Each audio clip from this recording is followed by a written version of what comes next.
देखो, आज से 145 मिलियन सालों पहले लगातार हो रहे वोल्केनिक इरप्शंस की वजह से वातावरण में कार्बन डाइऑक्साइड की मात्रा आज के मुकाबले 2 से 3 गुना बढ़ गई थी, जिसका सबसे बड़ा फटका पड़ा पेड़ पौधों को, क्योंकि कार्बन डाइऑक्साइड की वजह से पृथ्वी का एवरेज तापमान 3 डिग्री से बढ़ गया था। अब आई नो आपको लग रहा होगा सिर्फ 3 डिग्री तापमान बढ़ने से पेड़ पौधे कैसे मर सकते हैं। So well, let me tell you, ये एवरेज तापमान जिसकी हम बात करते हैं ना, ये पोल की ठंड से लेकर इक्वेटर की झुलसा देने वाली गर्मी का एक एवरेज होता है, जो प्रकृति के सारे सिस्टम्स को इक्विलिब्रियम में रखता है। और इसीलिए इसमें अगर 1 डिग्री से भी तापमान बढ़ गया ना, तो वो इतना हो जाता है कि उससे पोलर आइस पिघलने लग जाता है। और उस वक्त तो तापमान 3 डिग्री से बढ़ गया था। अब क्योंकि खाने के लिए पेड़ की संख्या कम हो गई थी, इसीलिए जुरासिक पीरियड के ये शाकाहारी डायनासोर्स इस दौर के आने तक पूरी तरह से विलुप्त हो चुके थे। बिकॉज ऑफ विच इन शाकाहारी डायनासोर्स के अचानक विलुप्त होने के बाद पृथ्वी की फूड चेन में एक बहुत बड़ा गैप पड़ गया था, और इस वजह से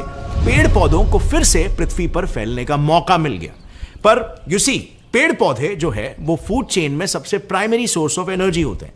उसे खाने वाले जब तक पैदा नहीं होंगे, तब तक मांसाहारी जीवों में भी खाने के लिए दिक्कत होती रहेगी। और इसीलिए इस गैप या निश को भरने के लिए बड़े शाकाहारी बर्ड हिप्ड ऑर्निथिशियंस, इग्वानोडॉन और प्रोटोसेराटॉप्स फिर से इवॉल्व होने लगे।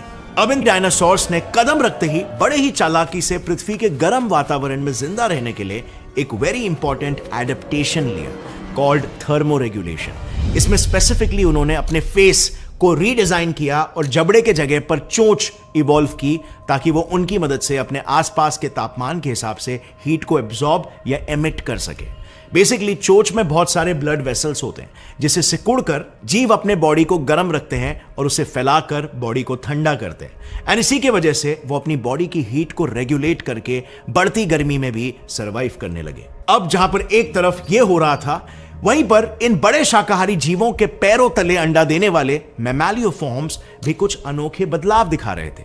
उन्होंने एनर्जी बचाने के लिए अपना रिप्रोडक्शन का तरीका ही बदल दिया।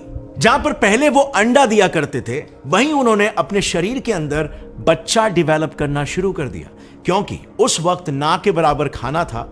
और ऐसे परिस्थिति में अगर वो अंडा देते, तो जो एनर्जी उनकी बॉडी प्रोड्यूस कर रही थी, वो अंडों की मोटी शेल बनाने में ही खर्च हो जाती। और आपको शायद पता नहीं होगा, पर अंडों को भी ऑक्सीजन की बहुत जरूरत पड़ती है। ओनली व्हेन बाहर का ऑक्सीजन कॉन्सेंट्रेशन ज्यादा होता है, तभी ही वो अंडों के बारीक होल से अंदर डिफ्यूज होकर बच्चों तक पहुंचता है।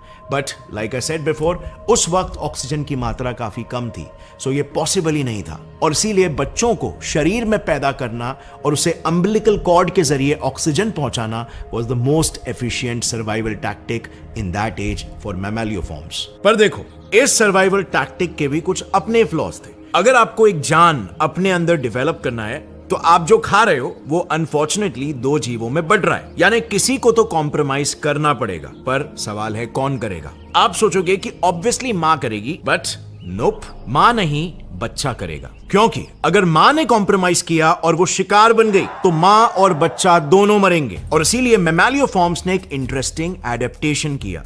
वो प्रीमैच्योर बेबीज पैदा करने लगे और शरीर के बाहर उन्हें न्यूट्रिशन देने लगे। और इसके लिए उन्होंने अपने बॉडी पर एक पाउच अडैप्ट किया और कैंगरू के पूर्वज मार्सुपियल मैमल्स में इवॉल्व हुए। इससे वो अपने और अपने बच्चे दोनों की जान बचा सकते थे और साथ ही खाना भी ढूंढ सकते थे। और एग्जैक्टली इन्हीं बेनिफिट्स की वजह से ऐसे स्ट्रक्चर्स वाले जीव तादाद में बढ़ने लग गए। इन शॉर्ट, मैमैलियोफॉर्म्स ने अपना पूरा फोकस अपने नंबर्स को बढ़ाने में लगा दिया, ताकि अगर 100 में से 80 भी मारे गए, तो एटलीस्ट 20 है जो उनकी स्पीशीज को आगे बढ़ाते रहे। बट देन उस समय के कुछ जीवों के पास इससे भी बेहतर एक एडेप्टेशन था। उन दिनों बड़े बड़े मांसाहारी थेरोपॉड्स जैसे मेगलोसॉरस इस कम ऑक्सीजन में जिंदा रहने के लिए एक टेक्निक अपनाने लगे। उन्होंने अपने अंदर यूनिडायरेक्शनल रेस्पिरेटरी सिस्टम एडैप्ट करना शुरू किया, जिससे वो स्पाइनोसॉरस में इवॉल्व हो गए। बेसिकली इस रेस्पिरेटरी सिस्टम से हुआ ये कि स्पाइनोसॉरस में इनहेलेशन और एक्सहेलेशन साइमल्टेनियसली होने लगा,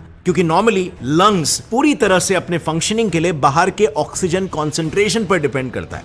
अगर बाहर ऑक्सीजन कॉन्सेंट्रेशन कम हुआ, तो तो हमारा दम घुटने लगेगा। लेकिन इस न्यू रेस्पिरेटरी सिस्टम में लंग्स के पहले एक बड़ा एयर सैक डेवलप होने लगा, जिसमें हवा और ऑक्सीजन पहले आकर कॉन्सेंट्रेट होते थे और फिर जाकर लंग्स में पास ऑन होते थे। यानी कि लंग्स को कभी भी ऑक्सीजन की कमी नहीं होती। और यही वजह थी उस समय के स्पाइनोसॉरस जैसे जीव कम ऑक्सीजन में भी आराम से सरवाइव कर सकते थे। सो ऑल इन ऑल इस समय तक सभी जीव, चाहे वो छोटे हो या बड़े हो, हर किसी ने कोई ना कोई एडेप्टेशन करके इस कम ऑक्सीजन वाले गर्म वातावरण में जिंदा रहने के लिए अपने आप को ढाल लिया था। और देखते ही देखते जमीन पर अब एक डोमिनेंस का वॉर शुरू हो गया।